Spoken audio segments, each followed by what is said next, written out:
জুলাই আগস্টে বৈষম্য বিরোধী আন্দোলনে ছাত্র জনতাকে হত্যা ও নিপীড়নের প্রতিবাদে সংযুক্ত আরব আমিরাতে মিছিল ও বিক্ষোভ করায় আটক আরও ২৫ প্রবাসী বাংলাদেশিকে ক্ষমা করেছে দেশটির রাষ্ট্রপতি শেখ মোহাম্মদ বিন জায়েদ আল নাহিয়ান। ক্ষমাপ্রাপ্তদের ইতিমধ্যে বাংলাদেশে ফেরত পাঠানো হয়েছে। ২০২৪ সালের জুলাই মাসের ঘটনাবলীর সঙ্গে সম্পৃক্ততার অভিযোগে সংযুক্ত আরব আমিরাতে গ্রেফতার হয়ে আদালতে দণ্ডিত হন এসব বাংলাদেশি নাগরিক। বাংলাদেশ সরকারের অনুরোধের পরিপ্রেক্ষিতে মানবিক বিবেচনায় তাদের ক্ষমা করা হয়।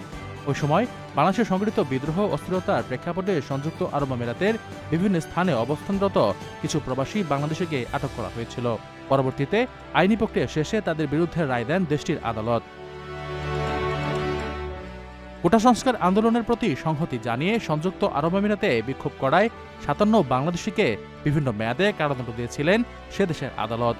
তাদের মধ্যে ৩ জনকে যাবজ্জীবন, ৫৩ জনকে ১০ বছর এবং একজনকে ১১ বছরের কারাদণ্ড দেওয়া হয়েছিল।